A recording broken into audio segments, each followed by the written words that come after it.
Perfect. Okay. So last year for our first history club meeting, I presented the story of Eugenie Charpiot, or who she would later become, Eugenie Putz Underhill.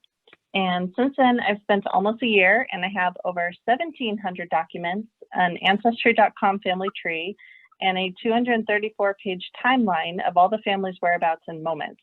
If the information exists on the internet, I've found it. And the search originally started just as a way to learn more about Eugenie, who was the person that built my house. But what I discovered has enveloped my life and created a fascination that has led me to this exorbitant amount of research. Most of it because sadly, their stories are almost forgotten, even in the most historical archives of the city. The story of this family is incredibly dense, and I wish I could tell you all of it, but believe it or not, like I said, this is a two-part series, and I've cut out a lot of it just to condense it into 2 parts. So this month, we'll focus on what it was like for them in the mid-1800s, and you'll hear all of their stories. And then next month, we'll dive into what it was like into the 19th century. So bear with me, and I really hope you find their stories as fascinating I do. But without further ado, this is the story of how the Charpiot family built Denver.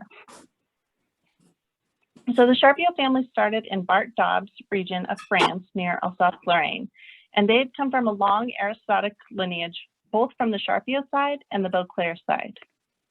So this snippet is what I put together of their family tree. And in most cases, there were errors or confusion between which family member is which. And now I've come to understand why. This family was so hard to track down because each relative is named after each other. So sometimes brothers in the same family would have the same first and middle name, but are referred to by a middle name or a nickname. And it went back like this for generations and generations. And it was like they had a rule that you could only name your children Pierre, Frederick, George, Charles, Henry, Louis, Jacques, Eugenie, or Clemence. So tracking them down and trying to follow their stories was very confusing. And so that's why I had to put together a timeline in order to piece together who they were talking about at which time. And oftentimes they were mixed up, especially in their biographies and even in newspaper articles. And I began to find it's a lot of satisfaction in correcting these errors within the timeline. Several researchers that even assisted me themselves mixed up what happened to which Charpiot. But through a year of constant research, I've been able to deconstruct the confusing history and provide a very clear picture of this fascinating family. So Pierre Charpiot, the father, was an expert machinist, and he held a position as foreman in Lalance, which was one of the largest factories in France. He invented the process of plating tin by dipping, and it saved labor of over 40 men per day. He also operated a dry goods business in Colmar, France. As a small boy, Jacques would help out in the store and learned business quickly. All of the children were well educated, speaking multiple languages. Jacques, at 13 years old, was employed by a party of French merchants, and he traveled along with them through Germany, Austria, Switzerland, and Holland as an interpreter. Later, the father moved the family to Lyon and engaged in manufacturing, but competition was too great, and in 1852 decided that it would be best to head to America, hoping to meet great success here. So as you can see here, in orange is what the family refers to themselves as in America, but their original name, like Fred Charpiot, as everyone knows, is Jacques Frederick Charpiot, but his brother's also named Jacques Frederick Charpiot. So it's really crazy. That is so confusing. Right? So like I said, the real names of each Charpiot are on the screen, and most of the images that I'm showing as far as their pictures here are not of all the real family, only the ones in orange. But after all this research, this is exactly what I picture them and their personalities to be. The siblings were very close, and they often lived with each other at many stages of their lives. Eugenie was definitely the one who kept all the brothers in line and ran the show. Even though she was a woman, she was the one who provided many of the brothers with the properties and opportunities that made them rich. George was a businessman and had a high taste for society. Frederick did too. Jacques, Louis, and Henry were the adventurers, and they seemed like the three musketeers to me. Where one went, the other followed. And the family started with Pierre Charpiot marrying Clemence Beauclerc, and they had 8 children, one of which did not survive. I already read that. Sorry. Okay. In 1853, Frederick decided to stay in France and finish up the business of being a dry goods merchant, and then joined the French army as a member of the 8th Regiment Light Cavalry. So meanwhile, the family wrote to Jacques' employers, letting them know that they may need him to come back home because they would be departing for America soon. His employers considered his service so valuable that they kept from him the letters from home. The family, not hearing from him, made inquiries concerning his whereabouts, and finally he was found by a police officer, and the merchant who had charge of him admitted that his letters had been purposely withheld from him. In the early part of 1853, as soon as possible, Jacques made his way to Havre, only to find that his parents had left 1 month previously on the Heidelberg bound for America. The French government issued an order that no one should be allowed to leave France without a passport on account of the threatening war, and Jacques, unable to procure one, engaged himself in work in a confectioner's store until he could find the means of boarding an American-bound vessel. At last, by strategy and aid of a few friends, he was concealed inside a cracker box and conveyed on board of a steamer bound for America by his Confederates, just as it was ready to start the voyage. The ruse was successful, and the unsuspecting police inspectors passed the box without taking note of it and its human freight. Before many hours, Jacques was streaming across the ocean to join his friends, having been released from his unpleasant place of confinement, which he says was the smallest he was ever in. After a voyage of 36 days, he landed in New York City and was soon with his parents in Philadelphia, and later, in 1853, accompanied him to Chicago. A considerable accession of French and French-Canadian settlers was made during the 1850s. It became widely published that the immigrants landing in New York in 1856, 7% went to Illinois, but they brought with them over 14% of the cash means listed with the immigration authorities. So due to the large amounts of cash that they had, foreign immigrants were urged to come to Illinois to help the city prosper. The sons and daughters of France increased so rapidly in Chicago just when the influence of the old French regime had just about disappeared, they became numerous enough to erect a church of their own where services were performed in their own language. French confectionery establishments began to make their appearance, and even a French hotel. So arriving in Chicago, the Charpiot family purchased an establishment called the French Hotel. It was then a well-known house of entertainment for travelers. They had a great location that was opposite of City Hall on Randolph near the South Street. They were near the Briggs House, which is a popular hotel at the time. In June 1855, Frederick Charpiot joined his parents in Chicago, where they were still keeping the hotel. George Charpiot was noted as the proprietor, and Jacques may have been the proprietor of another similar house called the Lafayette House. George and probably his siblings all lived within the hotel or next door until about 1855. Sometime between 1854 and 1857, some of the family moved to a farm near Davenport, and it is said that their mother, Clemence, died in Chicago, but there is no date. But one assumption is that after she died, the father moved on to Iowa and left the adult children to run the hotel. Charles was running another French hotel just south of Chicago. On one of his trips from Chicago to Iowa to visit the family, tragedy struck. The passenger train for Rock Island, which left Chicago at 11 o'clock on Wednesday, November 1st, met with the most frightful accident. The axle broke free of the engine near the Minoka station, and the result was from running over a horse upon the track. The engine and a portion of all the cars were thrown from the track with great violence, breaking the ribs of the engineer and killing, wounding, and scalding 30 to 40 first-class passengers. The citizens of Joliet promptly rendered all the assistance in their power to the wounded. Physicians who were present report that at least 10 or 12 of the scalded will die within 24 hours. It appears that when the train was thrown off the tracks, the two forward passenger cars were thrown on its top, and the steam escaping was driven with tremendous force through the mass tents of bodies. Charles Charpiot from Chicago is badly scalded. 2 weeks later, the latest report from Joliet records that the death of Charles Charpiot, one of the sufferers by the Rock Island Railroad accident, making 14 who had died. He was an estimable young man and the proprietor of the French Hotel near the Southern Michigan Railroad Depot. He leaves a wife and one child, parents, sisters, brothers, and a sister. Around the time of Charles's death, their father Jacques Louis and Frederick bought 320 acres of prairie land on the Wapsie River in Clinton County. They had also purchased a ferry boat to charge passengers to cross the Mississippi, which George managed. Besides engaging in farming, Frederick ran a country dry goods store. This experience early in their lives in America set the stage for the adventures that lay ahead.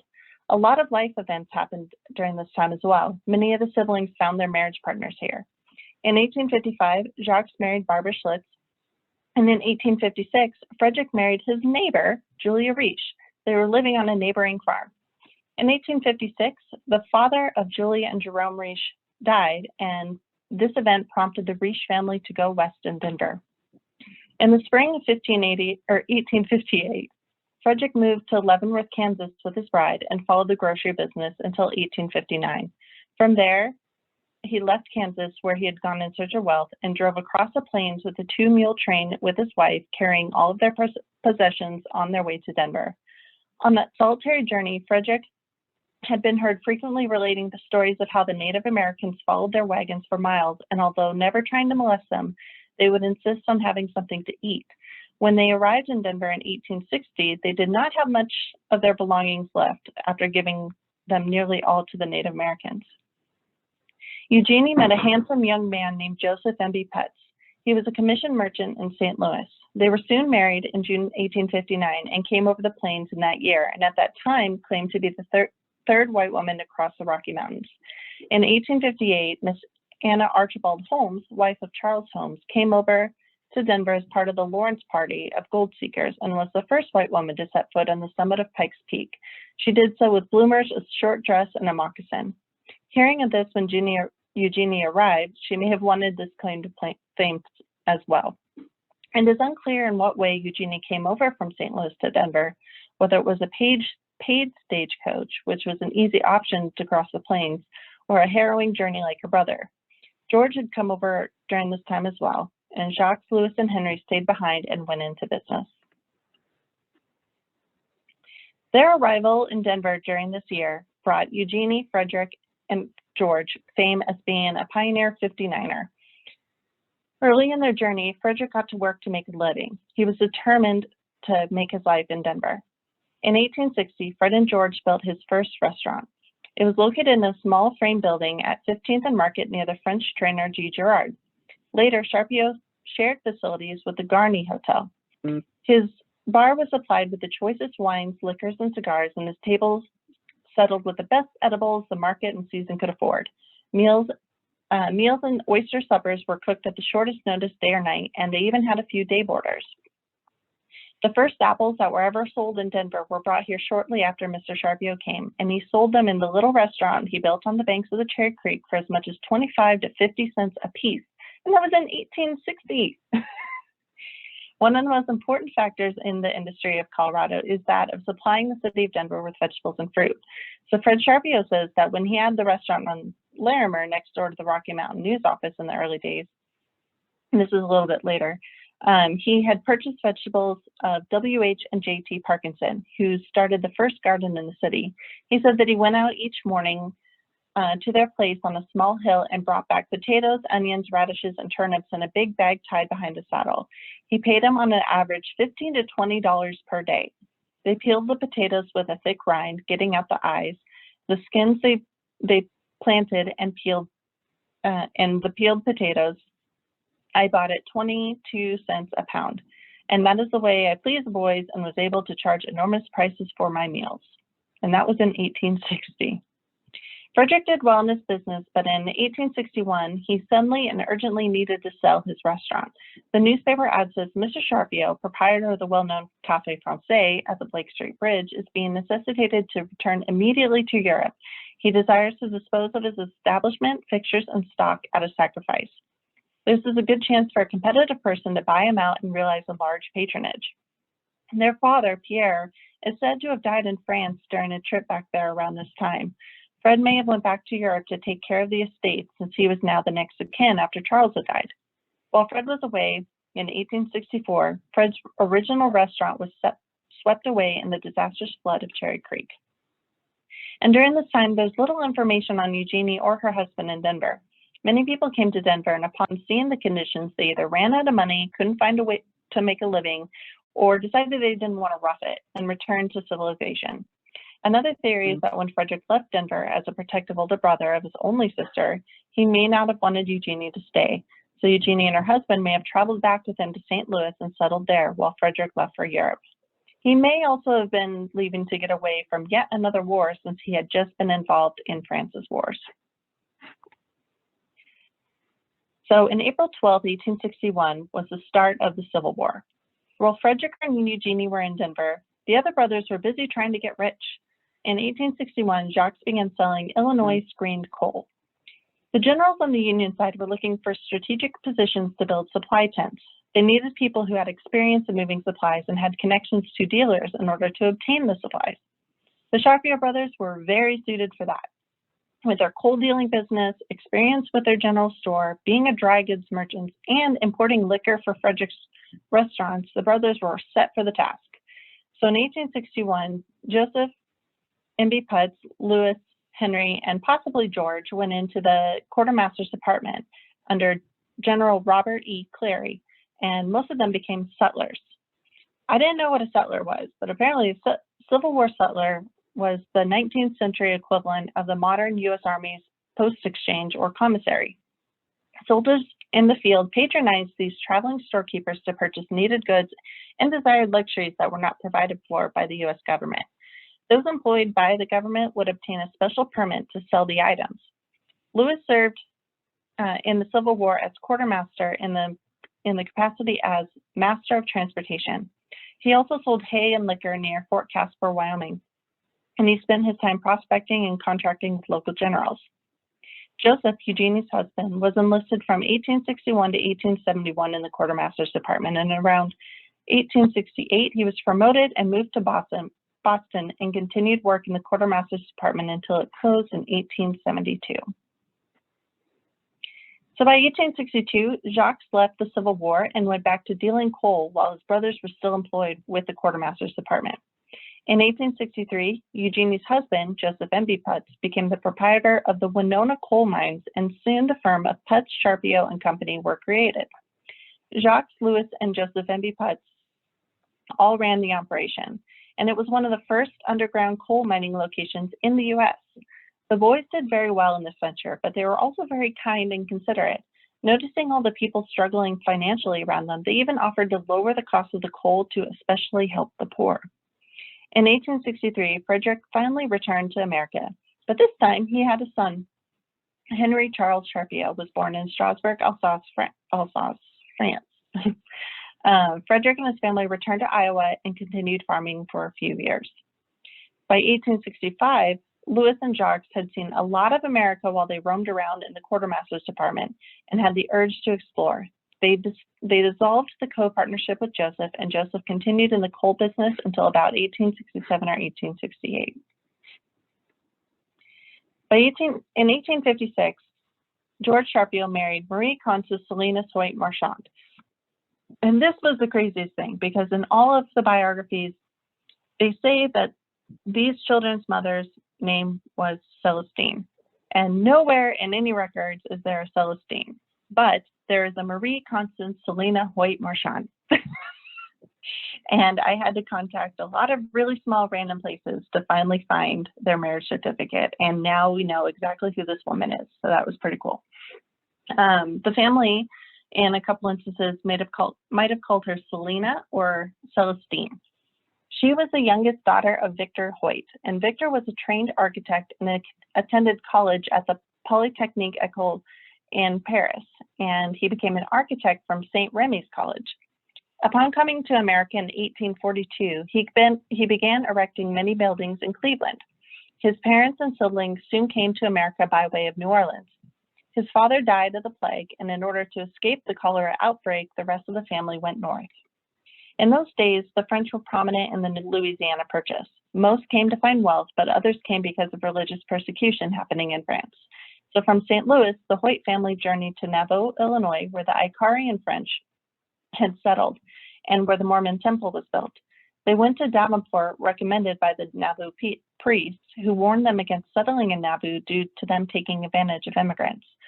Victor's family settled in the French community of Davenport and stayed there ever since, and that is where George met Selina. So in 1860, George and Selina welcomed the first child, Eugenie Marie Charpiot, in Davenport. Charles came second, and he was born on the river near Wheeling, West Virginia. So wait, what? On the river. So this is during the Civil War, and the brothers followed General Clary in the Quartermaster's Department. General Clary had a camp in West Virginia, which makes me think George may have also been part of the Quartermaster's Department as well, or at least he helped move goods back and forth since he had the experience with boats from his time managing the ferry. That would be my only guess as to why he and his wife were there and why their baby was born on a boat in the middle of a river. George Jr. was born in Bellevue, Illinois, where George is said to have operated the Bellevue mine, owned by Jacques Louis Joseph and Joseph Putz.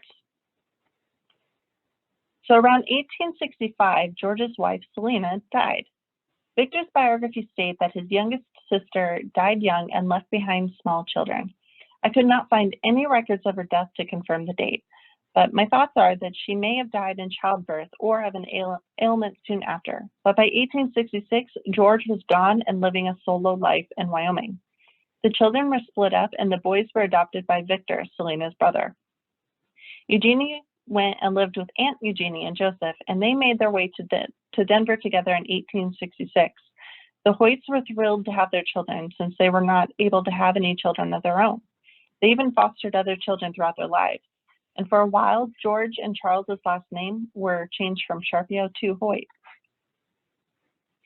The boys learned a lot from Victor, and Victor was an architect and created many incredible buildings during his career, among which is the Sisters Academy, St. Ambrose College, St. Catherine's Hall, which he built as a residence for the Davis family, the W.D. Peterson residence built for L.C. Desant, Mercy Hospital, St. Mary's and Joseph's churches, the new additions to the St. Anthony's churches, the C.A. Fisk's house, which was originally built for J. Montrose Parker, and many other monumental structures, most of which are listed on the U.S. National Register of Historic Places in Davenport. And there is no doubt that the boys saw this and were inspired by what Victor was doing. George worked in Victor's shop, which at the time produced sash doors and windows. And at one time he was badly injured in an accident in which his chest was sandwiched in between a wood planer. George was seriously hurt but survived. The boys lived with Victor and his wife Mary until they came of age and attended school. Eugenie and Frederick took great care regarding their niece and nephews. Julie, Frederick's wife, and Eugenie took a big trip with the young cousins to White Bear Lake. They had a wonderful adventure, taking the steamship Alex up the Mississippi and then staying the summer by what they called the seashore. Frederick and Julia took the family also to their home in France at one point to show them their heritage. Eugene even took Charles to France and supported his schooling as he inspired to learn how to do engineer drawing. Aunt Eugenie lived there for a year with him as a chaperone and provided for his needs. Their father, George, would visit every once in a while, but overall he seemed to keep their distance. Honestly, it seemed like he downright abandoned them, but later in life, the children seemed to reconcile this relationship with him. So Jacques returned to his farm in Prairie Springs, Iowa, and remained there until the spring of 1865. Jacques wanted more of an adventure, and he went back and forth between Denver and various points delivering goods. In the spring of 1866, Jacques fitted himself a freighter across the plains to Denver. He had 48 yoke of oxen and 12 wagons. He was accompanied by his wife and brother Frederick. Eugenie ended up in Denver about this time as well, so it seems they may have been along for the ride. Jacques bought goods in St. Louis and carried them to various points on the plain. He also engaged in business in Denver in 1865 with his brother Louis, and Jacques employed a good many men to drive his teams back and forth, and he did exceedingly well, accumulating a vast amount of wealth. Henry had a liquor business and soon left for Virginia City, Wyoming. On one occasion while freighting, Jacques passed a ranch where a butcher lived, and he saw thousands of hides drying in the sun. He found the butcher and asked what he intended to do with them. The butcher didn't know. "What will you take for them?" asked the Frenchman. "What will you give?" Charpiot offered $50 and was told to take them. He had the hides stacked on his wagons and bound them with poles like hay and started east with them.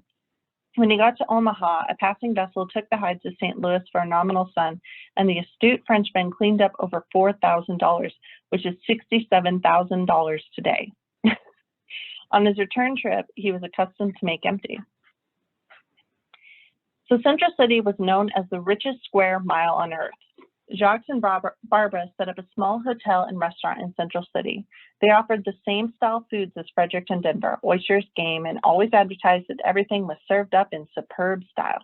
And newspapers, they even had started to have to refer to Charpiot's restaurant in Denver versus Central City. So it seemed like there was a little bit of further competition there. Henry and Louis helped Jacques with his various businesses and were seen every month or so traveling back and forth to Denver between Central City or up to Cheyenne. The three brothers always seemed to get themselves in trouble, though. So one story is in 1869, a shooting occurred on Lawrence Street, and it appears that one Dominique, a Frenchman who was cooking at the Hotel de Paris, has for some time been suspicious of an unwarrantable intimacy between Louis Charpiot and Dominique's wife. Charpiot occupies the upper part of the house on Lawrence Street, and Dominique and his wife in the basement. Yesterday, the latter watched Charpiot, and a little after dark, caught him hugging and kissing his wife. He interrupted this delightful performance and remonstrated with Charpiot, who the latter shot him, the ball hitting the side of Dominique's head, glancing and severely cutting the scalp, but not penetrating the skull. The wound is not at all dangerous, but Charpiot is in prison to answer in the morning.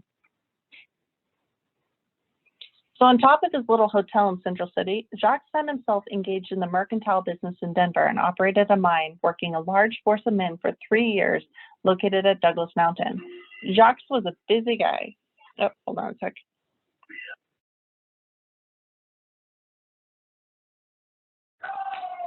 The TV is playing from my husband upstairs. Hold on a sec.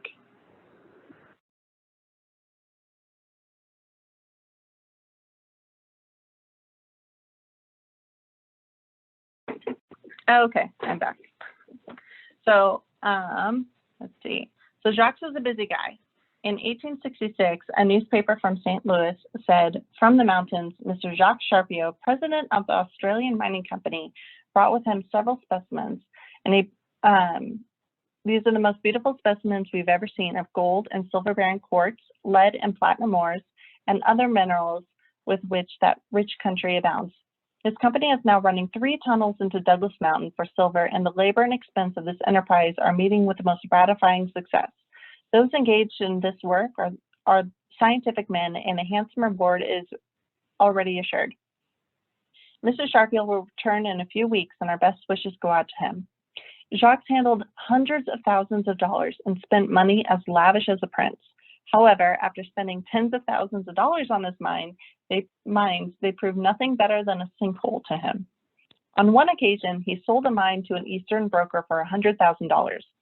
The papers were made out, and the broker came to Denver with the funds to pay for it, arriving in the state in the evening, and they notified Jacques to meet him at the hotel the next morning. During the night, the man died, and a son came from the east for the body of his father. On being told of the business of his father in Denver, he said that he had not lost a mine and he didn't want to find one, so he took the $100,000 back with him. Poor Jacques. In August of 1866, Frederick began where he left off in Denver. In the newspaper, he announced, "Fred Charpiot, the pioneer restaurant keeper of Denver, has returned from Europe and, having purchased the International Restaurant again, tenders his services to the good people of Colorado. His stock of wines and liquors embraces the purest brands and best varieties being imported by Mr. Charpiot in person. The tables will at all times be furnished with the choicest delicacies in the market." Fred would often go back and forth to France as a merchant and gathered tons of wine and shipped it back to Denver to supply his restaurants. And in 1867, Fred created a new restaurant on Lake Street called the French Restaurant and added a rooming house component. And this was the start of the hotel empire. You can see it here, and you'll see why I think it was this restaurant in later photos. So at the same time, Henry was starting his business in Wyoming. Henry was known as Harry by closest friends. However, Louis and Henry's story are often combined as one. It's very hard to tell them apart. After all, they were the 2 youngest siblings. So after Louis spent a bunch of time in Wyoming being a settler, a liquor distributor, and causing trouble, he moved to Denver a bit to test his luck there. Meanwhile, Harry Charpiot married Molly Stevens during this time, and I think Lewis may have been married around this time too. Unfortunately, Harry didn't have a good reputation, and their marriage was a rough one to start. One newspaper chronicled that on Sunday evening, the wife of Mr. Charpiot, residing on 19th Street near Eddy, attempted suicide by taking laudanum. But taking an overdose, it acted as an emetic and thus defeated her purpose. Ill usage by her husband is said to have been the cause of this attempt at self-murder. So during this time in Wyoming, Henry had found a good opportunity to get into the restaurant scene, and he was working at the Eagle in a managing partnership of a saloon called the Bank Exchange, where they had fancy dress balls and free lunch. But this wasn't the last they saw of Henry, though. So Henry and Lewis moved around like crazy. Henry stayed in Denver and Central City until about 1867, where he then went to Cheyenne, then went to Promontory, Utah, and was living there when the last Golden Railroad spike went in on May 10, 1869. Based on how and where he moved around, he may have been involved in the Hell on Wheels railroadmen. He didn't seem like the one to do the railroad hard work, but rather was an opportunist looking to get rich quick. The Hell on Wheels towns sprung up wherever the railroad was going to expand next. Dozens of men looking to get rich would go ahead of the rail tracks and set up small towns close to where the workers would be living. The railroad workers would spend all of their wages in town, and the folks with the bars and the restaurants would make a small fortune. The towns were crazy and often a large drunken party. There were many shootouts and fights. However, some of these towns became permanent communities, and they contributed to the construction of the engineering marvel that was the Transcontinental Railroad. So after the railroad was completed, Henry moved away from Cheyenne about 1869 and moved to Atlantic City, Wyoming, then to Omaha, then to Kansas City, then to San Francisco, then to Santa Rosa. His brother Lewis had already made it to Santa Rosa prior to 1871 and naturalized as a citizen there. He even registered to vote. Henry soon joined him, but decided to make his way back to Denver since another business opportunity called. And since 1865, after the birth of his youngest son, George Charpiot was working in a mine near Salt Lake City, Utah. George had moved there with ox teams and worked in the mine. He kept secreting a large quantity of gold dust inside the collars used in harnessing the oxen. With enough gold dust stolen, George moved back to Denver in 1869.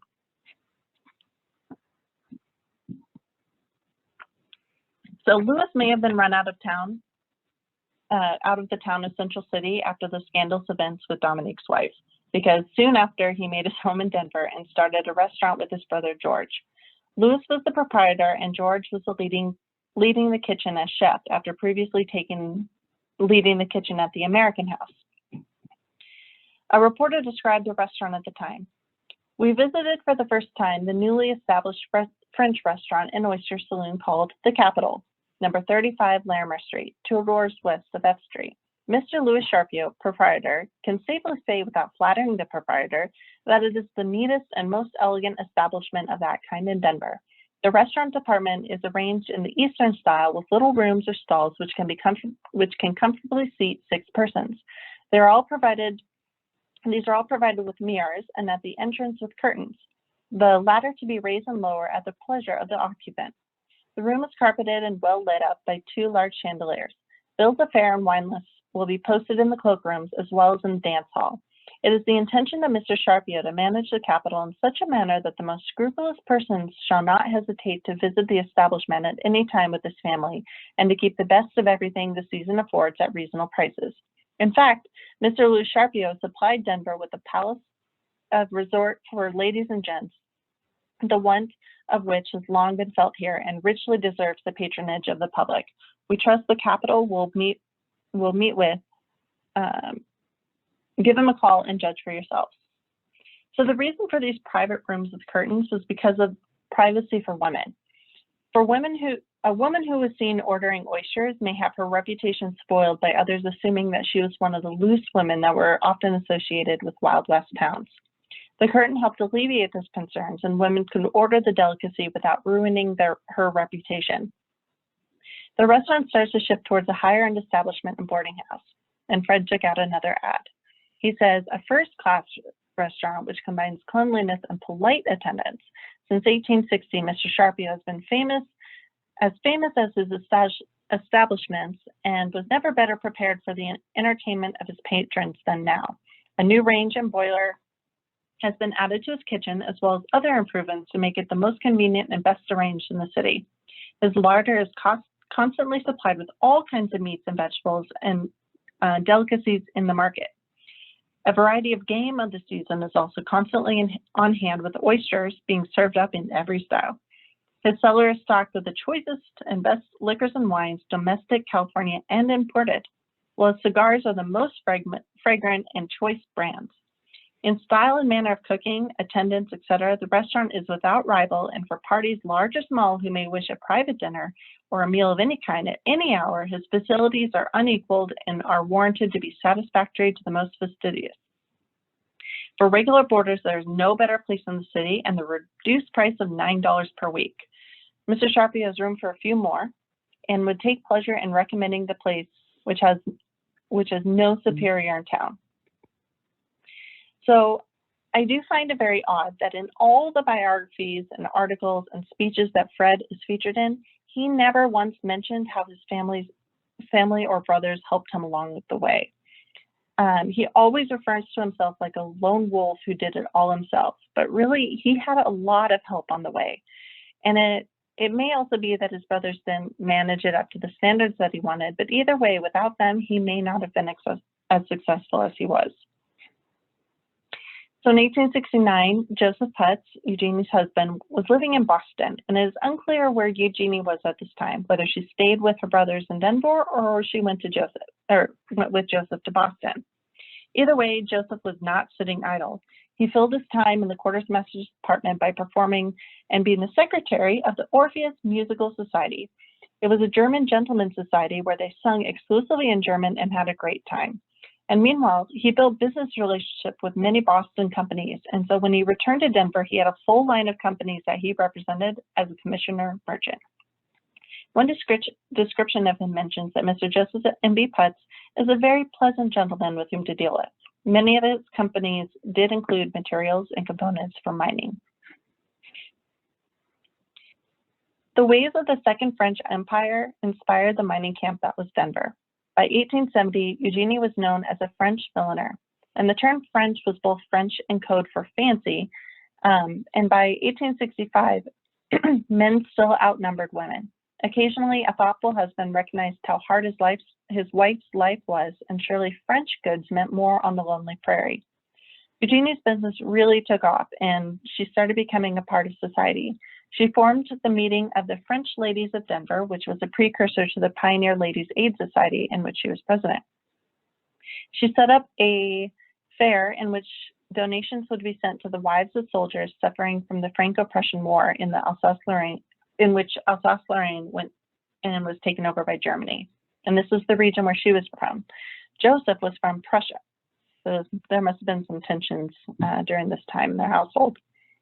She had planned the Franco-American Fair, in which she won awards for her embossing and hat designs. She was also president of this committee. And also during this time, she was taking care of her niece, the daughter that she never had, and sent her to one of the best schools of the time, which was St. Mary's, and was one of her first students. Eugenie first begins advertising her costumier business in 1870, and she was the first costumier in Colorado. Costume balls became very popular, and she finds a passion in designing these costumes. She makes sure to advertise in Iowa for all of her old friends, and one of her first events was in Central City. Her husband Joseph helped transfer the costumes and rent them to the masqueraders. They showed the costumes at her brother Jacques' restaurant. And business really picked up between 1870 and 1878, and she traveled several times a year with large loads of steamer trunks to help them set up masquerade balls throughout the Front Range. When she had time, she attended the balls herself. One article says that Mrs. Putz's series looked indeed the goddess of corn and tillage and attracted much attention. Her husband, as a colonel of the Prussian cuirassiers, was perhaps the finest looking officer in the room. Another report of her balls includes the Turnberry masquerades at Cutler's Hall. The characters were well taken and sustained, and the costumes rich and appropriate. Madame Putz, who has furnished nearly all masks for this and all similar affairs that have been taking place here this winter, is an artist in her own mind, and no matter how old, how young, how pretty, how homely, how tall, how small, male or female, all can be suited by her extensive wardrobe. And Eugenie's reputation also became several works of fiction and short stories written in newspapers all over the country. The Charpiot name was also used, but they would use the Charpiot name when they were talking about a fictional character who was very sophisticated.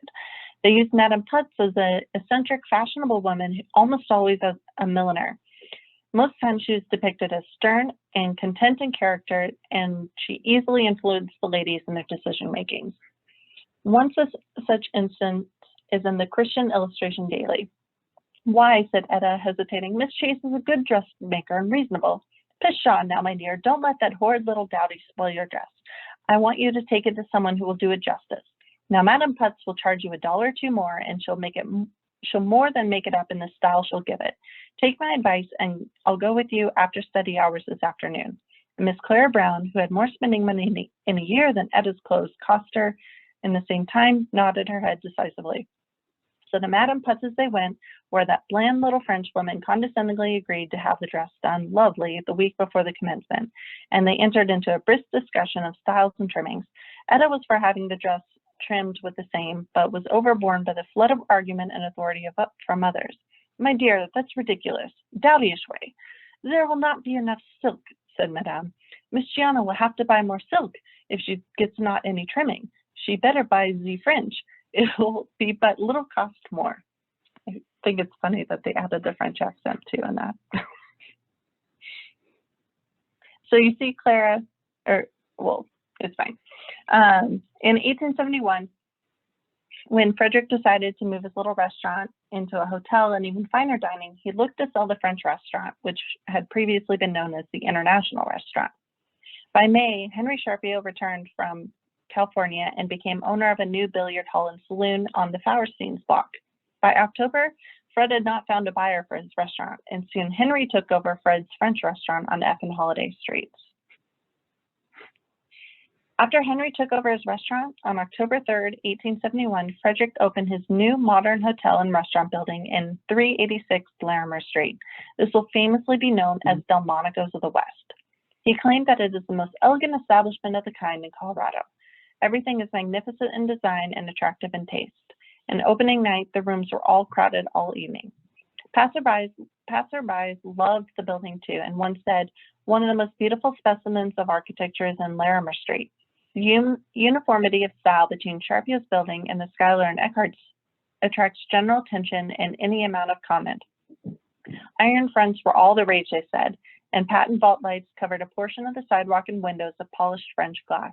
There was a magnificent skylight in the center, and at the time it cost $45,000 to build this block, which is almost $1 million today.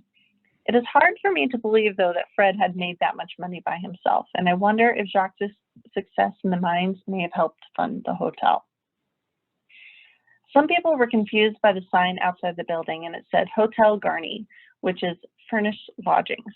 Charpiot was changing his business model from more of a rooming house and wanted to become a full-fledged hotel.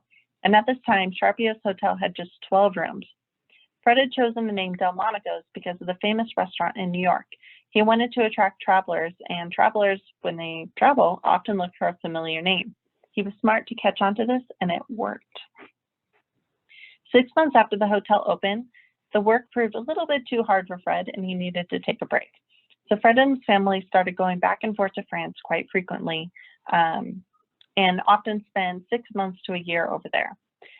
Jerome Riche, Fred's wife, Julia's brother, would handle the business while he was gone. In 1873, Jerome was made the power of attorney and brought Charpiot the fame and fortune, while Fred and his family were away and accumulated the wealth. Under Jerome Riche, the hotel thrived. The hotel was being described as conducted on the European plan, which includes meals with their stay. And one reporter informed the public that the business was never better, every room was full, and there was no falling off in the number of day or table boarders, and the prospect for winter business was excellent. Charpiot's was a favorite resort for European and Eastern businessmen visiting Colorado and attracted a large share of custom from the excellence of its cuisine and the fact that the proprietor and nearly all of the employees spoke French. Whenever Fred would arrive back in the States, he would take over the operations of the hotel once again. The world-famous Charpiot Hotel had been known for its distinguished gatherings of the nobility of Europe and the great political men of America. One celebrated banquet was given by Lord Hague to 13 of his Denver friends, which is said to have cost many thousands of dollars. Fred noticed that as they sat at the banquet that they numbered exactly 13. This so alarmed Fred that he called for one of the young ladies in the hotel and had her sit through the feasting to allay any superstitious feelings that he had in the matter. One noticeable feature of the banquet was the lavishness in which Lord Hague distributed his funds among the help of the hotel. Lord Hague gave $10 to the doorman of the hotel, William Viking, who recently had sold the Denver Dry Goods Company lots he owned on California Street for $150,000. The Grand Duke Alexis of Russia, who came to America with a suite in 1873, was accompanied on his famous hunting trip through the West by Buffalo Bill and General Phil Sheridan. They stopped by the Charpiot Hotel where they gave a lavish banquet to a number of Denver celebrities. The Rothschilds made their hotel their headquarters while they had gone through the West as well. Fred had many a souvenir from all of these distinguished foreigners. One time in the winter, Grand Duke Alexis of Russia wanted some mountain trout in the home of mountain trout. The order would have been impossible for anyone else but Mr. Charpiot. He secured the services of a veteran fisherman named Harris and offered him $3 a pound for all that he could bring in. The regular price was 50 cents a pound. Harris went out and from some secluded nook returned with 10 pounds of delicious fish. It cost Mr. Charpiot $30 and Harris's expenses for the trout, but he upheld the honor of the state. Lord Dunraven, owner of Estes Park in those pioneer days, made frequent visits to the hotel and entertained lavishly. Benito Baco, the millionaire sheep owner of New Mexico, was married in the hotel, and the banquet he gave to all his friends is said to have cost many thousands of dollars. When everyone was well filled with wine, Baco ordered all the cabmen in the city to be brought to the hotel and all the men in the neighborhood to be entertained at his expense. By 1881, the hotel, which had started at 12 rooms, was expanded to 45 rooms and then to 75 rooms. They all had bathrooms attached, and even one of them was the first, and it was even one of the first buildings to have electricity in the city. Jerome Riche retired in 1881, and Frederick and Julia took back over as well. Mrs. Frederick, the esteemed lady, is said to be the hostess of Charpiot's famed hotel once again. Although having her own private home uptown, she visits each day, bringing her trained vision to bear upon the housekeeping department and using her fine executive ability in the interest of the order that marks the part of it. However, the hard work of owning the hotel proved too much again, and they found a new manager in Joseph Barrow in 1882. This allowed more vacations and travel back and forth to France. The hotel transferred to a few different proprietors over the next several decades, but the quality slowly degraded to more of a rooming house. By 1921, the hotel was just an apartment building, and all the former glory of the fine establishment was gone. The Charpiot Hotel back then was what the Brown Palace is today, and by the 1940s, it was gutted and used as a storage warehouse. Once considered the Delmonico's of the West, the Charpiot Hotel had become a shabby apartment building with seedy storefronts with old cars lined up in front of it. But you could still see the gold Delmonico's of the West sign at the top. In 1954, the entire building was demolished to make way for Ryder Square. Few even remembered its former glory at that point. Everything changes in 1871. Eugenia's business was doing incredible, and she began speculating property and bought a lot on Blake Street near 23rd. In 1872, she moved into 1516 Lawrence Street, formerly the Roper's Block. She would live in this building, and it would house her millinery and costume shop for the next 40 years. It was hard to pin down her building from these photos, but I had a great clue. So take a look at this little map down here. In 1890, there was also a coffee grinding and roasters within the building. And take a look at this little adorable coffee cup sign right here. So I was able actually to find the building from that clue. Eugenie was having a blast traveling all around Colorado and putting on extravagant and wild balls. The Georgetown Miner even pays a flattering compliment to Madame Putz. They said Madame Putz is probably the finest assortment of costumes west of New York, her stock having cost her $5,000. All her costumes are imported direct from Paris. Many of them are made with the very richest material and all are very handsome.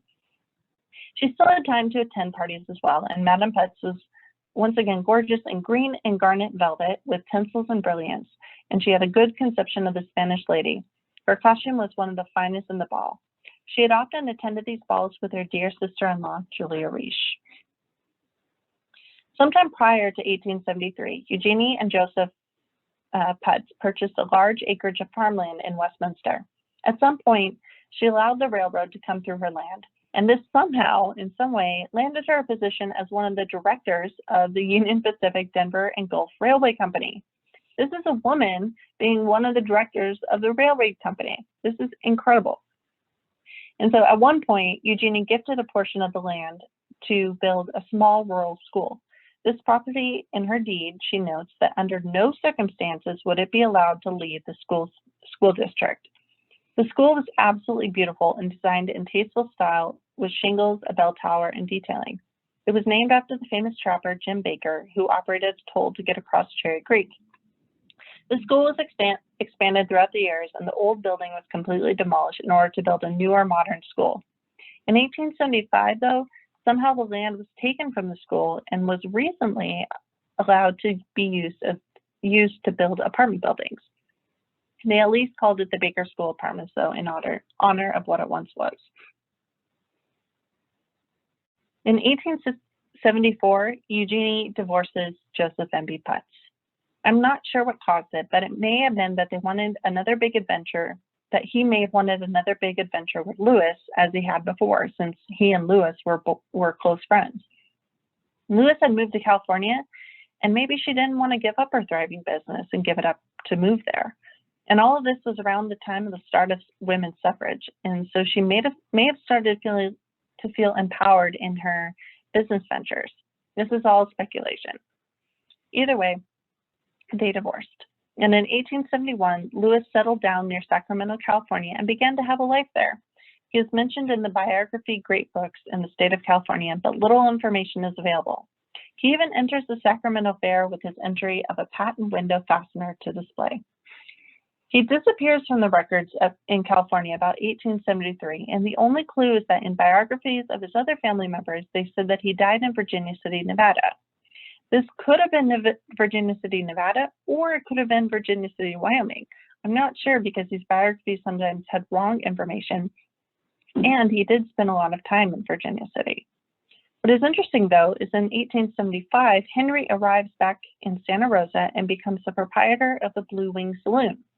An ad says the Blue Wing Saloon, Henry Charpiot, late of San Francisco, proprietor, having purchased the Blue Wing Saloon, I am prepared to accommodate all who may call with the best of wines, liquors, and cigars. A fine lunch is spread daily. The Blue Wing Saloon and Inn is still around, and it's registered as California Historical Landmark number 17, pictured here. Joseph M.B. Putz ended up in San Francisco too in 1876, 2 years after the divorce. Henry and Lewis were also there at the same time. Joseph was listed as a teacher, while Lewis was a commission merchant and Henry was a barkeeper. In a huge addition to the mystery, on April 12, 1877, Joseph died. There's no information about how or why, and his name is slightly misspelled on the tombstone, meaning that there may not have been someone close enough to him there to get his name accurate on his tombstone when he died. Lewis also disappears about this time, and no information is available regarding the death of Lewis. Perhaps did they die together? If so, how? And in any case, in 1879, Henry came back and was working at a barkeeper at Charpiot's. But then in mid-1879, he was in Leadville, and then by 1880, he was a miner in Gunnison, listed as married, but there was no wife listed on the census. To add even more to this mystery, in 1885, auspices of an orphanage in Denver, a 9-year-old little girl named Mary Charpiot was living there, and she is listed as being born in 1876. So that was the time that all the brothers were living in San Francisco. Henry returned to Denver in 1877, possibly with this infant child. The child was said to be born in Colorado, though, to a French father and an Irish mother. We don't know if for sure if Louis or if he had a wife or if he was even in Colorado at the time, because he did go back and forth many places. But this description could also match Henry and his wife Molly, who was an Irish descendant. So the reason why this baby was put in an orphanage in Colorado is a mystery, and there isn't much information either because a fire at the orphanage killed many of the children. So we may never know what happened to her, who her father was, or how she got there. So being brave and resolute and fond of adventure, Jacques was easily persuaded to join the U.S. Geological Survey in 1871 after the prospects of his mines had dried up. His tales of adventure are more entertaining than novels. He led the surveying party into the cliff dwellers country in the southwest corner of Colorado, and he thinks that he was the first white man to ever gaze on these ruins of the prehistoric people. In 1872, Jacques traveled through Colorado and had many fights in which he received severe knife thrusts and engaged in many general battles. He was mounted on a little mare considered the fleetest in the plains that he had purchased off of the sheriff of Nebraska City in 1866. With her and his trusty Winchester rifle and revolver, he felt perfectly safe. He had a sufficient knowledge of the Indian language to make himself understood, and for that reason, and on account of his long experience on the plains, his services were invaluable to the United States Survey, with whom he remained for about 4 years. He was a daring man of cool nerve, fully competent, and while scouting received numerous wounds, none of them serious, and had several narrow escapes. In 1875, Jacques became a part of a wild tale of adventure during one of the expeditions. That year, he was hired as a cook, and they described him as a very special treasure is our cook, Charpiot, who ministers to our internal welfare with that skill peculiar to his countrymen. He is a rare type of Frenchman, fleeing from his country at the age of 14, smuggled on board a merchant ship in a cracker box. He got free passage where he roughed it on our western plains ever since. Our deliciously cooked trout and jackrabbit soups prove, however, that all the bacon and beans he's been obligated to cook and eat have not been able to destroy his skill in the gastronomic art. So these pictures are of the survey, and there's thousands of them. But these pictures are with teams that Jacques is with. And so somewhere in this photo may be him, but he isn't identified. But personally, I think it's either this guy or this guy. While exploring the roughest parts of the mountainous country of Colorado, Hayden's survey party were attacked by a party of renegade Utes who surrounded them on the side of a mountain and kept them corralled in a place where they could not obtain water for several days. They lay concealed throughout the day, and any movement in their camp would bring a volley of bullets from the concealed party. One morning, after the party had been 3 days without water, Charpiot put a piece of loaf sugar in his mouth and ground it up and blew it out as dry as powder, remarking that they had stayed long enough in that place. He told his companions that in another day they would die without water and they must fight their way out, that if any of them fell, the others should pay no attention to them and just keep right on. He said, "I will take the lead. If I fall, keep on the way I was going." He led the mule and kept the bell ringing to attract the fire of the Native Americans to himself, and although severely wounded in the head, he emerged from the trap with the entire party, but with a loss of 7 mules killed. They were about 500 miles from a settlement or a camp, but had just 15 pounds of flour. When they got to water, they mixed it up and baked it on hot stones. A thin cake, half the size of a man's head, was the ration for 1 day. They made the journey of 500 miles in 10 days, living on such small burns and games as they could shoot with their pistols. After they reached Denver, Charpiot received a present from the government in recognition of his service, which he was very proud of. It was a silver-mounted pistol with the following inscription: presented to Jacques Charpiot for bravery and fidelity in the battle with the renegade Utes, August 15th and 16th, 1875. The Hayden surveys are one of the most important geological and cultural surveys created of the United States. The maps were incredibly accurate, and the tales of their completion are exciting and definitely worth a read. And Jacques was there for a good portion of the time, helping ensure the camp was fed and the team happy and safe. They also documented cultures that have disappeared since. Jacques was doing great for a long time, spending money like crazy, traveling around Colorado with the Hayden Survey on wild adventures, all while his wife, Barbara, was operating his hotel and restaurant. Then tragedy struck. In 1874, most of the town of Central City went up in flames in a fire. On Thursday morning at 10 o'clock, a very disastrous fire broke out in Central City. A high wind was blowing at the time and water was scarce. The fire spread with great rapidity. Assistance was sent from Golden and Denver. For a time, Black Hawk was also threatened with destruction, but at 3 o'clock in the afternoon, the fire was brought under control. The fire was principally confined to the business portion of the city. The teller house and the register office, it seemed, were saved, although the building around were nearly all burned. On both sides of Main Street and from the post office to Lawrence, the buildings were burned with the exception of 2 stores, Stanley and Thatcher's Bank and Wells Fargo. Stanley and Thatcher's Bank and Wells Fargo had their buildings destroyed, but they saved their papers and books. The National Bank, the Concert Hall, Charpiot's house, Best Pharmacy, Sessler and Sowers, and Chase's were all burned. It will require some time to learn the full amount of damage done by this conflagration, or what or how much is covered by insurance. The citizens of Central will have the sympathy of the whole territory in this terrible trial. So everything Jacques had was gone, including his fortune. So he returned to Denver and opened a restaurant to try his luck again. He was doing well, but it seemed to have gotten himself in more trouble after a car that he was driving in an accident was in an accident, and he was in the accident with a mysterious woman. It said Charpiot had his usual luck in escaping uncomparatively unhurt. Shortly after, a duel was fought over the Platte, and Jacques again was wounded and escaped with his life, yet again. When a fire destroyed Jacques' building where his restaurant was in, and all of his stock, I forget the date on that one, but his misfortune so discouraged him that since fate seemed against him and all of his various enterprises. And so after several years of varying fortunes, sometimes almost a millionaire and at other times freighting with oxen, he found himself with very little of his great fortune left except the farm he had bought in Prairie Springs Township before the Civil War.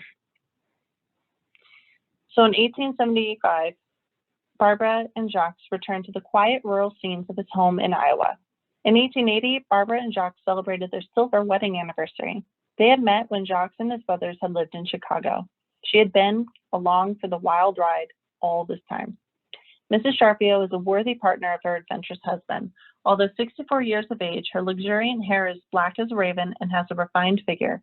She beats a striking resemblance to the Empress Josephine, the first wife of great Napoleon. The old hero has all the comforts of life, a good productive farm, a thrifty orchard, and good buildings. His cellar of their stone mansion is hewn out of solid rock.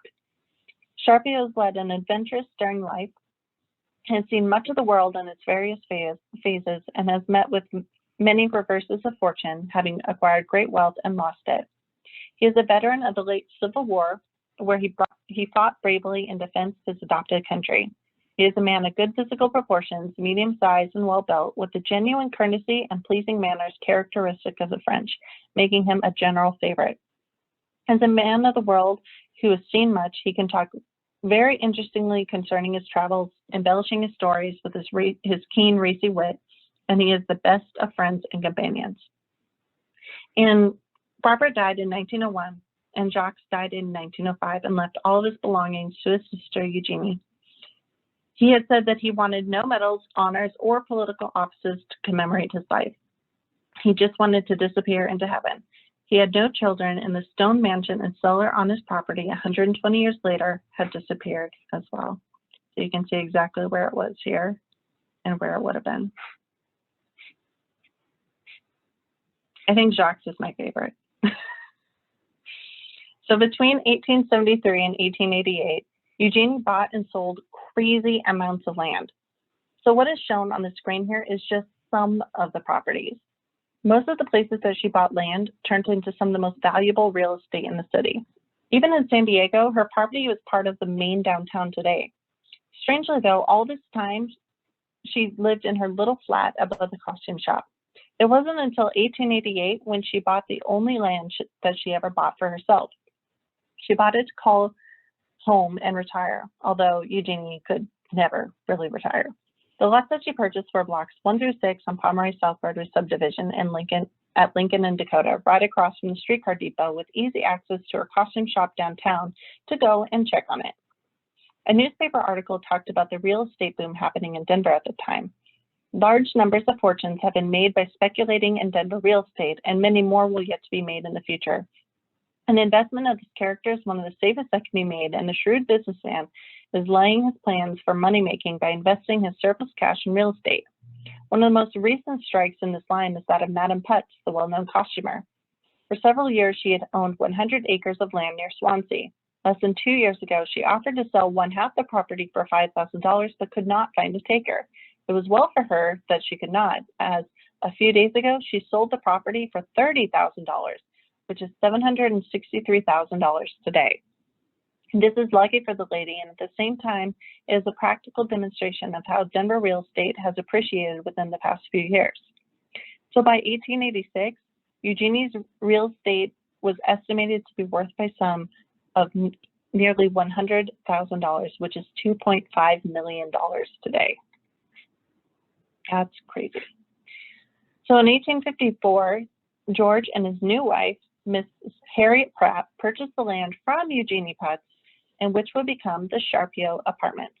The apartments were built to house the Charpiot family within close proximity to each other. And I think this is so wonderful because it was finally a place where all the family could come and go, and they would have a place that felt like home. Because so many of them were just taking a stagecoach, staying in a hotel here and there. They never really had a place, and this was it.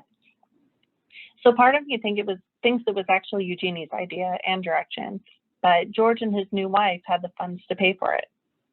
A Tribune reporter was going his rounds yesterday, and he found among new buildings that were in course of erection, which is a new departure in the way of residences in Denver. So in New York and the larger eastern cities, there's been for a long time a strong feeling in favor of what are known as French flats or apartment houses. They are in vogue not only from the comparative cheapness, but also from the fact that they are convenient and complete in their arrangements. But notwithstanding their many advantages, there's been no one here who has ventured to put up such a building of this description, although the need for them has been long apparent, and it has remained for strangers who are quick to see the advantages of investment in Denver to take the first step in that direction of what will undoubtedly prove a popular movement. So this is a thing in Denver, just crazy. So Mr. and Mrs. George Charpiot of St. Louis, being in Denver sometime and having determined the favorable opportunities for profitable investment existing here, purchased the 2 lots in the southwest corner of Laramie and 31st Streets, where the ground has been broken and the foundation laid for what will prove to be a great convenience for housekeepers who do not care for extended properties. On the ground floor on Larimer, there will be 3 handsome stores, 60 by 50 feet, and in the back of these, with an intervening hall 10 feet in width, will come 3 elegant suites of apartments, each suite consisting of an entrance hall, a parlor, a dining room, kitchen, 2 chambers, and a servant's room with a bathroom and closets in convenient places. On the second floor, reached by a broad walnut staircase, is a wide hall lighted by a handsome ground-glass skylight extending the entire width of the building. From this hall are 2 external halls which lead to the second floor suites. You can kind of see it here where it says porch. There are 2 sets which front Larimer Street and are entered from the Laternal Hall. These consist of a parlor, dining room, 2 chambers, servant's room, kitchen, bathroom, and closets. Back at the main hall fronting 31st Street are 3 suites having entrances from the external hall and consisting of a parlor, sitting room, dining room, kitchen, bed chambers, and bathroom, while back of these rooms runs a broad veranda with stairs leading to the ground. One of the main building features is a system of fireproof intermediate walls between each of the apartments, making each a separate and complete house by itself, containing in compact form ever possible conveniences in the shape of gas, water, steam heating apparatuses, ventilation devices, and in fact, everything to make the flats comfortable and convenient. The architecture is somewhat Eastlake in style, with the materials are brick and stone with florid ornamentation presenting a very handsome appearance. Mr. and Mrs. Charpiot are now on their way to California, but certainly have displayed good judgment in their investment. And you'll notice in this building, there are little fleur-de-lis patterns as well. So this building was actually saved from demolition, but it is not a protected building. In 1886, Eugenie had been settling into her new life with her new husband, Austin Underhill, at the Underhill Ranch. They were married in 1883. And you can really see Eugenie start to take it back and enjoy settling down after a decade of heavy travel and hard work. She began letting her youngest brother, Henry, apprentice her shop, and she began to teach him how to run her business. It's safe to say that Henry had a few problems. In 1885, Eugenie let him go alone to one of the appointments of the masquerade balls in Laramie, Wyoming. On that trip, he apparently was not acting in the way that Eugenie would have wanted him. The newspaper said, "Now that Monsieur Charpiot is halfway to Denver with his costumes, it could be no harm to say that he made his visit to the city the occasion of a prolonged debauch.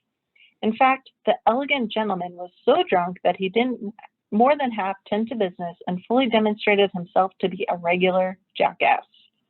Wow. I told my husband I think that was the best newspaper article I'd read of this whole thing. And I'm sure Eugenie was furious. So after that embarrassment, you don't see Henry going out to rent her costumes for her anymore. She picks things back up and starts getting back out to the masquerade balls. And it takes until 1887 when Henry finally becomes successor to Eugenie Putz. And in the 1890s, business really took off for him.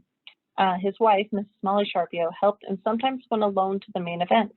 In some cases, Eugenie would go with Henry to ensure that the ladies would be taken care of. In 1895, though, he was arrested again for public intoxication and went to court due to damages he caused to another person. I'm still trying to find out that story. What is also interesting is in 1899, Eugenie ended up with her own business again as well, selling costumes. So it just seemed like that she could not give up her business that she loved so much. Okay, so this one hits me hard. So let me see if I can get through it without tearing up. Eugenie was almost 40 years old when she met Austin, who was 6 years younger. And from all aspects, it seemed that Eugenie was enjoying retired life and enjoyed her marriage to Austin. Austin M. Underhill was an attorney by profession, and it is said he came to Denver from Omaha, and soon after his arrival was married to Mrs. Eugenie Putz, a sister of George and Frederick Charpiot. Mr. Underhill was a man of remarkably fine appearance, being not less than 6 feet tall and proportionally well built. He usually wore a full blonde beard and mustache, carefully trimmed. He was generally considered an affable person, well liked by all. The suicide was a man in the best of health and good circumstances so far as anyone knows at the present writing, and was living happily with his family. All that could be said in looking for a cause was that he had been drinking quite hard, and this may possibly have been the only cause that led him to self-destruction, though those who know the man can scarcely think that this is the only cause. The man who was so deliberately ushered into eternity was Austin M. Underhill, who was perhaps best known in Denver as the husband of Madam Putz. The suicide occurred in North Denver, which, so far as present learned, is a strange and mysterious one, so far as learned that there positively could be no motive assigned for Mr. Underhill's rash actions. And it said that all relations between his wife and himself were very amicable and that they lived a retired and very happy life. Until several weeks ago, Mr. Underhill and his wife had resided on the second floor of their block on 372 Lawrence Street, where he also had his office, being a lawyer. A few weeks ago, they moved out to a ranch about 5 miles from the city. From the ranch, Mr. Underhill came to town frequently when in town, always called at the Highland House in North Denver and occasionally took a room there. He was in town yesterday and the day before. Yesterday morning, about 10 o'clock, he went to the Highland House and asked for a room, which he was given. Before going to his room, he took a drink of whiskey and a glass of beer, one right after another. And the landlord, Mr. Lewis, noticed about the time that he was a little drunk, but paid no attention to him and thought no more of him after he retired to his room. It appears that about 1 o'clock, Mr. Underhill left the room and house and was gone a short time, and when he returned, he went direct to his room. Nothing more was seen of him until 7 o'clock, when the landlord, Mr. Lewis, went to his room. He found Underhill breathing very hard, and believing that he was not well, called the physician. The doctor at once saw that morphine had been taken and the victim was far gone. Another physician was called, but their united efforts was no avail, and in 20 minutes the man was dead. The search of the room found no evidence of morphine or poison, but 2 notes signed by the deceased pointing directly to suicide. The notes were written in a lead pencil in a large scrawling hand. They bore no dates, and on one small white piece of paper read as follows: "My landlord is not to blame for this in no way. Don't give him trouble." Another note was written on a common piece of brown paper, which had evidently come from a clothing house wrapping counter. It was addressed to his wife and read as follows: "My own dear wife, my last prayer is may God may help you, and may we meet in heaven. This I will say, you are the best woman on earth. With loving kisses, goodbye, Austin Underhill." It was quite well known in Denver, and parties who met him Wednesday and yesterday, that they noticed nothing unusual in his manner or habits.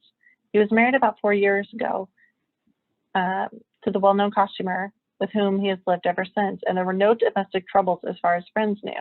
As far as pecuniary matters are concerned, it is understanding that he had no cause for worry or despondency, as the wealth of his wife was estimated by some to nearly $100,000. Mr. Underhill's friends, therefore, are mystified as well as greatly shocked at his untimely death. Upon inquiry at Charpiot's hotel, it was remarked at the time that Mr. Underhill was inclined to indulge too freely in strong liquor, and on those occasions he would go off on sprees lasting 2 or 3 days. It was hinted that he had been on one of those sprees very recently, but the remarks of Mr. Lewis of the High House, where the suicide occurred, completely disproved this theory as a lie, and positively states that Underhill was not intoxicated, nor did he appear to be on a recent debauch. Mrs. Underhill is a sister of Fred Charpiot.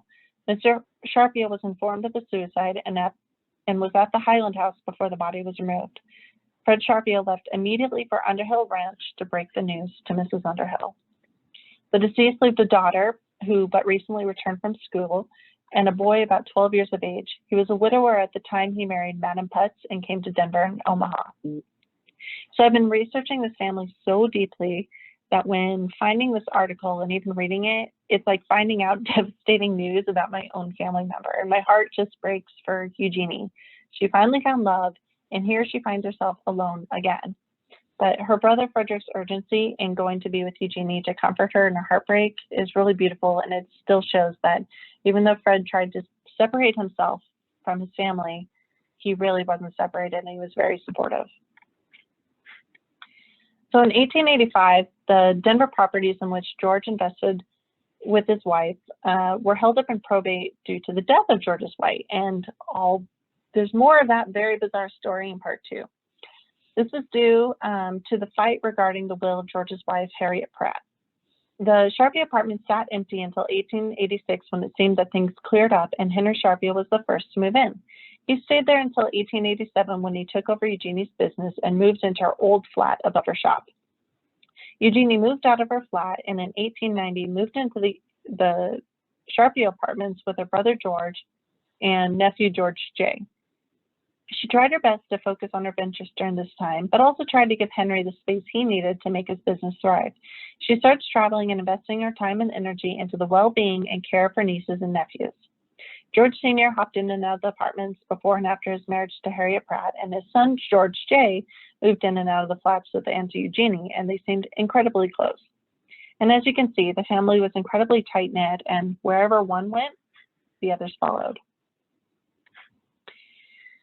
Lastly, in 1890, seeing great promise as an artist in Charles, Eugenie's nephew, Eugenie and Charles gained a passport, and she accompanied him to Paris, where he went to college. It was funny because in the letter Eugenie wrote to the U.S. government, she described her occupation as a capitalist and a real estate owner. Eugenie spent a year with Charles in France and seemed to enjoy living in her homeland again. Charles received a diploma for mechanical drawing and a prize for proficiency in French letters. Afterwards, Eugenie moved with him back to America, and he moved to Chicago and was a draftsman in the engineering department of a railroad, and also taught French. He was an amateur in art, for he does not ever call himself anything else.